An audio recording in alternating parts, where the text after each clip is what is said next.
Online প্ল্যাটফর্মে আমরা যে অধ্যায়টি করাবো সেটি হচ্ছে নবম দশম শ্রেণীর গণিত এবং ত্রিকোণমিতি অধ্যায় 9.1 থেকে আজকের আমরা 23 এবং 24 নম্বর অঙ্ক করাবো। এর আগে এই অধ্যায়ে আমরা 3টা ভিডিও দিয়েছি, আজকে চতুর্থতম ভিডিও। তো আমরা চতুর্থতম ভিডিওতে যে অঙ্কগুলো দিয়েছি সেটি আমরা এখন করাবো। আমরা দেখি 23 নম্বর অঙ্কে কি দেওয়া আছে।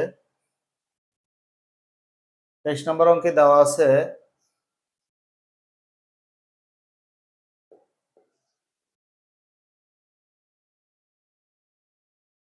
কোসেক এ মাইনাস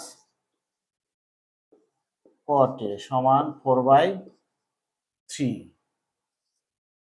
আমরা জানি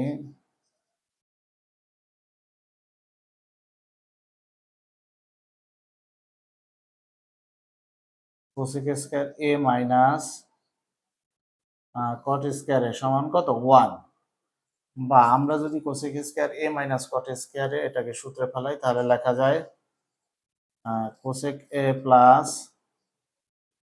কট A into cosec A minus cot A সমান 1, বা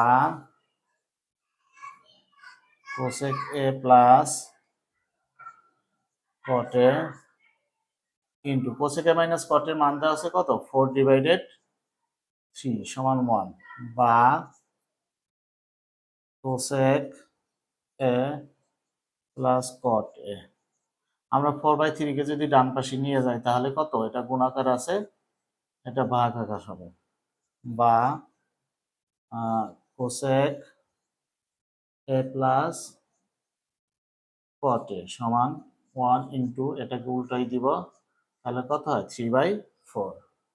অতএব cosec A plus cot A সমান কত 3/4। অতএব নির্ণয় মান 3/4। আর সুপ্রিয় শিক্ষার্থীবৃন্দ, আমি তোমাদের বোঝার সুবিধার্থে অঙ্কটা আবারও বুঝিয়ে দিচ্ছি। আমাদের অঙ্কটা ছিল cosec A minus cot A সমান 4/3 হলে কোসেক এ প্লাস কট এর মান নির্ণয় করো। তো প্রথমেই আমি যেটা 23 নাম্বার দিয়ে দেওয়া আছে cosec A minus cot A সমান কত 4/3। আমরা জানি cosec square A minus cot square A সমান সমান কত 1। Cosec square A minus cot square এটাকে যদি আমরা a square minus b square সূত্রে ফেলাই তাহলে কি হয় cosec A plus cot A into cosec A minus cot A. তো কোসেক এ প্লাস কট এ আমি রেখে দিলাম এবং কোসেক এ মাইনাস কট এর মান 4/3 বসালাম।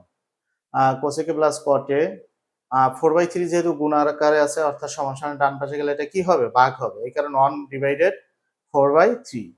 তো কোসেক এ প্লাস কট এর জায়গায় কোসেক এ প্লাস কট এ রেখে দিলাম সমান 1 ইন্টু 4/3 কে যেহেতু এটা ভাগ আকারে ছিল আমি গুণ আকারে লিখছি, তো এই কারণে কি হবে অর্থাৎ লব হর হবে এবং হর লব হবে, অর্থাৎ নিচেরটা উপরে যাবে এবং উপরেরটা কোথায় যাবে নিচে যাবে। এই কারণে 4/3 ছিল এখানে 3/4 হয়েছে। তো কোসেকে প্লাস কটে এটাকে 1 দ্বারা গুণ দিলে কত হয় 3/4। নির্ণয় মান 3/4। এই পর্যায়ে আমরা 23 নম্বর অঙ্কটি এখানেই শেষ। এখন আমরা 24 নম্বর অঙ্ক করাবো।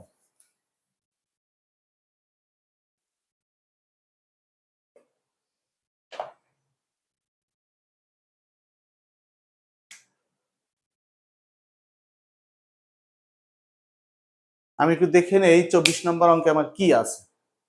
আমার 24 নম্বর অঙ্কে আছে কট এ সমান b/a হলে a sin a minus b cos a divided a sin a plus b cos a এর মান নির্ণয় করো। অর্থাৎ কট এ সমান সমান b/a দ্বারা আমাকে পুরো a sin a minus b cos a divided a sin a plus b cos a এর মান নির্ণয় করতে হবে। তো দেওয়া আছে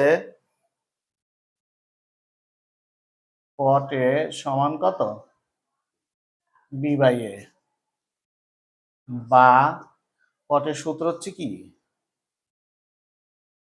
cos a by sin a সমান b/a, বা B by A into cos A divided sine A সমান B by A into B by A, অর্থাৎ উভয় পক্ষকে বি বাই এ দ্বারা গুণ করে, উভয় পক্ষ বি বাই এ দ্বারা গুণ করে। তো আমি যদি বি দ্বারা কজে কে গুণ করি তাহলে কত হয়, বি কজে, সেম ভাবে এ দ্বারা সাইনে কে গুণ দিলে কি হয়, এ সাইনে সমান বি দ্বারা বি কে গুণ দিলে কি হয়, বি স্কয়ার, এ দ্বারা কে গুণ দিলে কি হয়, এ স্কয়ার, বা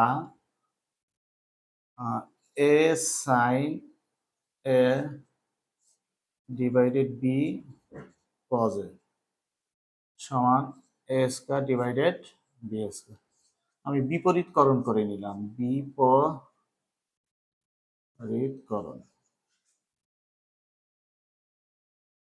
অর্থাৎ লবকে হর করে নিলাম এবং হরকে কি করলাম, লব করলাম, উল্টাই দিলাম, বা A sine A minus B cos A, same ভাবে A sine A plus B cos A, অর্থাৎ বিয়োজন এবং যোজন করলাম, A square minus B square divided A square plus B square. অতএব নির্ণয় মান square minus B square square plus B square. তো আমি অঙ্কটা বোঝার সুবিধার্থে আমি অঙ্কটা আবারও রিভিউ করছি। অঙ্কটা ছিল হচ্ছে কট এ সমান বি বাই এ হলে A sine A minus B cos A divided A sine A plus B cos এর মান নির্ণয় করতে হবে। তো দেওয়া আছে কট এ সমান বি বাই এ, আমি কটের সূত্র লিখলাম, cause A divided sine A সমান বি বাই এ। তো এটা কি আমি উভয় পক্ষকে যা আছে তার সাথে বি বাই এ দ্বারা আমি গুণ করলাম। তো বি বাই এ দ্বারা গুণ করলে B cos A divided A sine A, এবার সে বি আর বি গুণ করলে বি স্কয়ার হয়, এ আর এ গুণ করলে কি হয়, এ স্কয়ার হয়। তো আমার যেটা আছে এটাকে আমি বিপরীতকরণ করছি, অর্থাৎ লবকে হর করছি এবং হরকে কি করলাম, লব করলাম, অর্থাৎ নিচেরটা উপরে যাবে এবং উপরেরটা নিচে যাবে। তো A sine A divided B cos A square divided B square বিপরীতকরণ করে। এরপরে যেটা আছে এটাকে আমি বিয়োজন এবং যোজন করছি, অর্থাৎ A sine A minus B cos A. বিয়োজন যোজন করার নিয়মটা হচ্ছে আমার লব বিয়োগ হর এবং লব বিয়োগ লব যোগ হর, অর্থাৎ প্রথমে লব যেটা থাকবে সেটা বিয়োগ কি নিচেরটা। তো এখানে সাইনে আছে, সাইনে লিখলাম মাইনাস হর কত, বি কজে, সেম ভাবে এ সাইনে, অর্থাৎ আমার প্রথম যেটা লব যেটা থাকবে সেটা উপরে নিচে প্রথমে লিখতে হবে। তো এ সাইনে প্লাস কত, বি কজে, সেম ভাবে পাশেও এ স্কয়ার মাইনাস বি স্কয়ার, আবার এ স্কয়ার প্লাস বি স্কয়ার। একটু খেয়াল রাখবা যে যোজন করি বা বিয়োজন করি আমাকে লবটা প্রথম রাখতে হবে, অর্থাৎ যোজনের ক্ষেত্রেও লবটাকে প্রথম রাখতে হবে এবং কি বিয়োজনের ক্ষেত্রেও লবটাকে প্রথম রাখতে হবে। তাহলে আমার মানটা হলো কি A square minus B square square plus B square. তো নির্ণয় মান হচ্ছে A square minus B square as divided A square plus B square.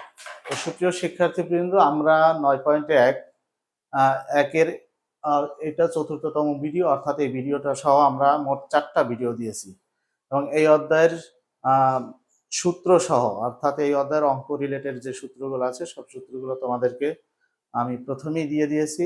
অর্থাৎ 9.1 উদাহরণ সহ যত গুরুত্বপূর্ণ অঙ্ক আছে, যে অঙ্কগুলো বিভিন্ন পরীক্ষায় আসে, আমি সব অঙ্কগুলোই করিয়ে দিয়েছি। এরপরে আমরা সৃজনশীল করাবো। তো আশা করি অঙ্কগুলো তোমরা এই অধ্যায়ের যে সূত্রগুলো আছে সেগুলো সহ যদি অঙ্কগুলো প্র্যাকটিস করো, অবশ্যই অধ্যায় সম্পর্কে তোমাদের ভালো একটা ধারণা আসবে। তো আমরা 9.1 আজকের এখানে শেষ করলাম। সকলকে ধন্যবাদ। আসসালামু আলাইকুম।